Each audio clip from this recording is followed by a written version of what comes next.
नमस्ते विद्यार्थियों, NCERT class 11th physics अध्याय हमारा 8। यहाँ पे हम जो व्यंजक करने जा रहे हैं वह हमारा इस प्रकार से है कि पृथ्वी सतह से ऊंचाई के साथ जी यानी गुरुत्वीय त्वरण के मान में किस प्रकार से कोई परिवर्तन होता है, यानी उसका मान बढ़ता है या कम होता है। जैसे जैसे ऊंचाई बढ़ती है तो उसके साथ गुरुत्वीय त्वरण जी के मान में क्या परिवर्तन होता है। तो आइए देख लेते हैं हमारा व्यंजक। तो सबसे पहले हमने डायग्राम बनाया। यह हमारी पृथ्वी है, पृथ्वी का द्रव्यमान m है, O इसका केंद्र मान सकते हैं, पृथ्वी का केंद्र। पृथ्वी का द्रव्यमान कितना है, m है, और पृथ्वी की त्रिज्या है हमारे पास कैपिटल R।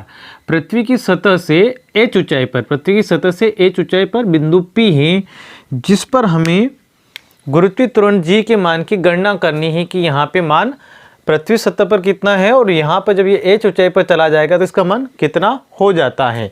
तो यह मान बढ़ता या कम होता है। तो आइए हम देख लेते हैं। क्वेश्चन भी हमारा इस प्रकार से है, पृथ्वी की सतह से ऊंचाई के साथ g के मान में परिवर्तन। इस प्रकार से एग्जाम में आपसे पूछा जाता है कि पृथ्वी की सतह से ऊंचाई के साथ g के मान में परिवर्तन के लिए आप व्यंजक प्राप्त कीजिए। तो आइए देख लेते हैं। सबसे पहले हमें यहाँ पे मान लेना है या जो हमारे पास दिया है चित्र अनुसार वो लिख लेना है। तो यहाँ पे हम यदि ले लें, यदि पृथ्वी की त्रिज्या कैपिटल R तथा द्रव्यमान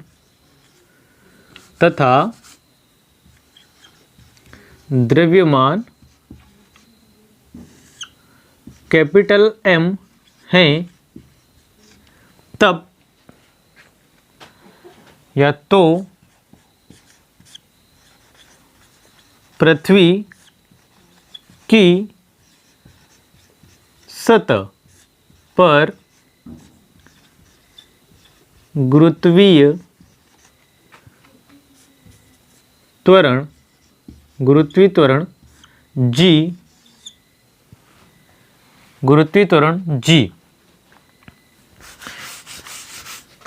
यानी हम ये कह रहे हैं कि यदि पृथ्वी का द्रव्यमान m हो, त्रिज्या r हो, तो पृथ्वी पर गुरुत्वीय त्वरण g का जो मान है, पृथ्वी की सतह पर गुरुत्वीय त्वरण g का मान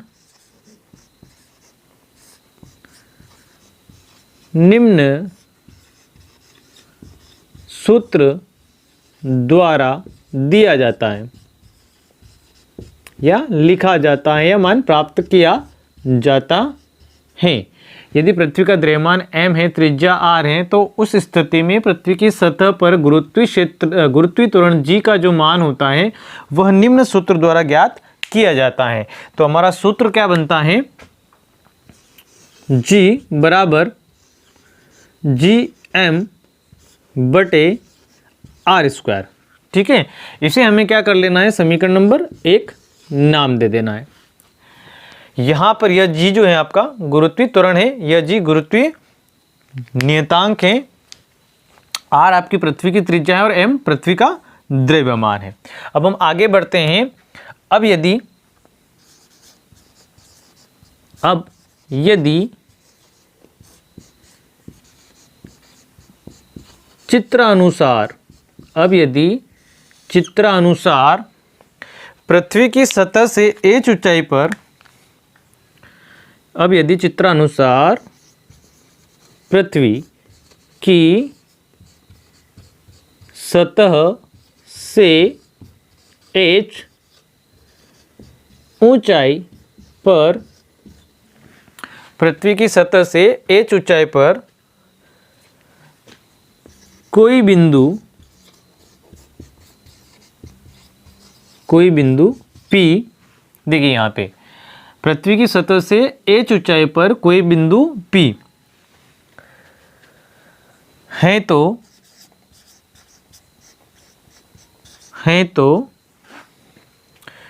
इस पर गुरुत्वीय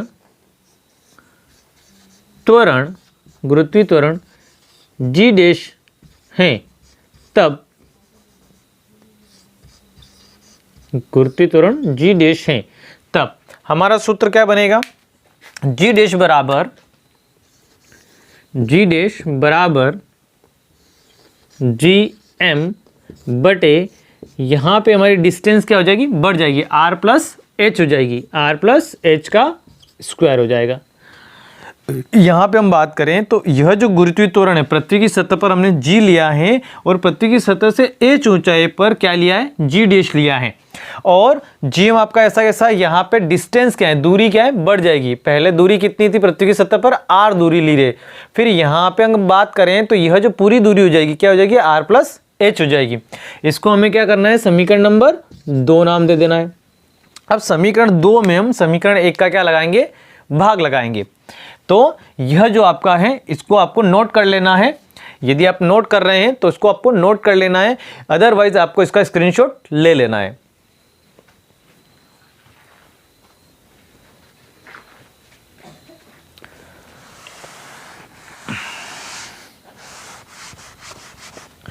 अब आपको यहां पे लिखना है समीकरण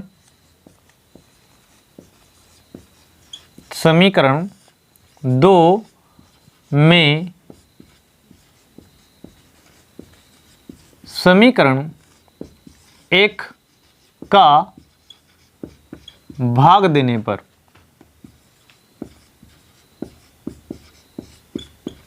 भाग लगा लेते हैं। तो समीकरण 2 जो है हमारा क्या है, जी डैश अपॉन क्या बनेगा, जी बराबर से इधर वाले जो दोनों हिस्से उनका आपस में भागित होगा और बराबर से इधर वाले हिस्सों का आपस में भागित होगा। तो ये हमारा जी डैश अपॉन जी बराबर, जी डैश का मान कितना मेरे पास, जी एम बटे आर प्लस एच का स्क्वायर बटे जी एम और आर स्क्वायर। यहाँ पे जीएम से जीएम क्या हो जाएगा, कैंसल आउट हो जाएगा। बाकी जो बचेगा पद हमारा वह उलट गुणित होकर ऊपर आ जाएगा। तो देखिए पद हमारा किस प्रकार से बनेगा, ये यहाँ पे ये जीएम से जीएम क्या हो जाएगा, कट जाएगा, कैंसल आउट हो जाएगा। यहाँ पे बचा है आपका जी डैश अपॉन जी बराबर, यहाँ पे यह जो देखिए आप, यह 1 के बटे बचा है और यह भी 1 के बटे, तो बटे का बटे क्या हो जाएगा, उलट गुणित। तो यह आर स्क्वायर ऊपर चला जाएगा, आर स्क्वायर कहाँ चला जाएगा, ऊपर चला जाएगा। देखिए आपको यह जो पद आपका बन रहा है इस प्रकार से बन रहा है, 1 बटे आर प्लस एच का स्क्वायर और 1 बटे आर स्क्वायर। तो यह बटे का बटे तो उलट गुणित होगा, तो यह उल्टा यहाँ पे गुणा हो जाएगा इसका, तो आर स्क्वायर बटे 1, यानी यह जो पद इस प्रकार से बनेगा आपका आर स्क्वायर बटे आर प्लस एच का स्क्वायर। इस प्रकार से आपका ये पद बन जाएगा। अब हमें क्या करना है, इसमें आगे बढ़ाते हुए व्यंजक को यहाँ से हमें आर स्क्वायर को कॉमन निकाल लेना है। तो हम आगे बढ़ेंगे तो यह यहाँ पे हो जाएगा आपका जी डैश जी बराबर, ऊपर वाला आर स्क्वायर हमारा ऐसा का ऐसा, यहाँ पे हमें आर को कॉमन निकालना है। तो देखिए आप आर यदि हम कॉमन निकाल रहे तो आर की घात कितनी, 2, तो घात रूप में ही इसको हमें बाहर निकाल लेना है।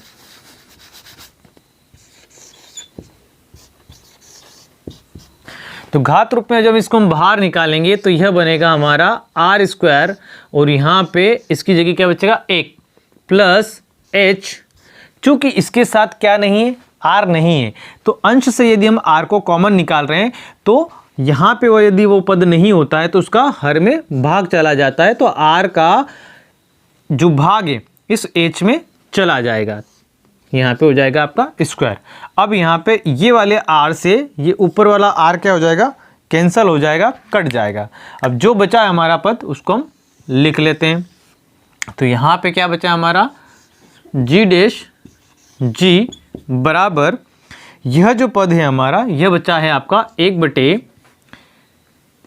1 प्लस एच अपॉन आर का स्क्वायर। अब हम क्या करते हैं, यह जो पद हमारा है यह इसको हम अंश में ले जाते हैं। तो जब अंश में ले जाया जाएगा पद को तो जो उसकी घात होती है वो बदल जाती है, यानी उसका चिन्ह जो था घात का वो बदल जाता है। यहाँ पे हमारी धनात्मक घात है, तो जब इसको अंश में ले जाया जाएगा तो घात काय में बदल जाएगी, ऋणात्मक हो जाएगी, ऋण रूप में बदल जाएगी। तो यहाँ पे आपका जी डैश अपॉन जी बराबर, ये ऊपर जाएगा तो ये हो जाएगा आपका 1 प्लस एच अपॉन आर, घात हो जाएगी आपकी -2। अब ये आपका एक द्विपद घात प्रमेय जो होती है उसका रूप बन रहा है, तो यहाँ पे हम लिखेंगे द्विपद प्रमेय से। द्विपद प्रमेय के अनुसार यह जो हमारी घात है यह यहाँ पे आगे उतर आएगी चिन्ह के साथ में। तो देखिए इस प्रकार से आपका यह पद बनेगा, जी डैश जी बराबर, यह आगे उतर आएगी तो ये हो जाएगी 1 माइनस 2h अपॉन आर। ठीक है, यह जो आपका घात है यह पूरा चिन्ह सहित यहाँ पे उतर आता है। किस प्रमेय के अनुसार? द्विपद प्रमेय के अनुसार। इसको हम आगे बढ़ाते हैं।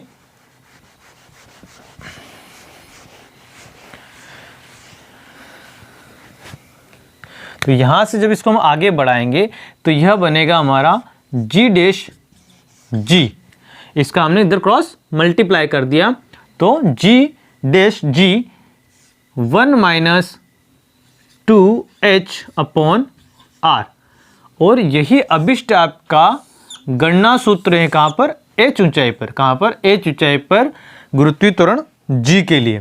अब यहाँ पे हम देखेंगे तो यह जो हमारी समीकरण बन रही है, समीकरण 1 2, इसको हम समीकरण नंबर क्या नाम दे देंगे? 3। तो समीकरण 3 के अनुसार यदि हम इसका कैलकुलेशन निकालते हैं तो यहाँ पर इस सतह पर जो मान आता है उससे कम मान हमें कहाँ पे प्राप्त होता है? h ऊंचाई पर प्राप्त होता है। तो यहाँ पे लिखना है हमें पृथ्वी के सतह से ऊंचाई के या ऊंचाई पर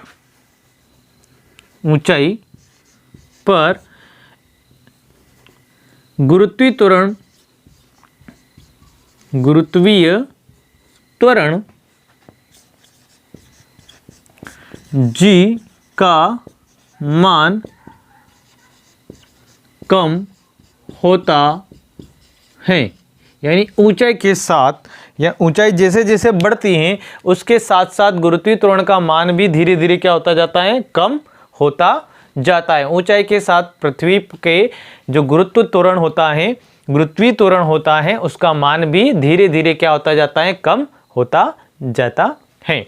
आई होप आपको वीडियो समझ में आया होगा। यदि वीडियो आपको अच्छा लगा है तो लाइक करना है, शेयर करना है, कमेंट करना है, तथा यदि आप यूट्यूब चैनल पे नए आए तो चैनल को सब्सक्राइब कर लेना है, बेल आइकन को प्रेस कर लेना है ताकि इस प्रकार के वीडियो आपको मिलते रहें। धन्यवाद।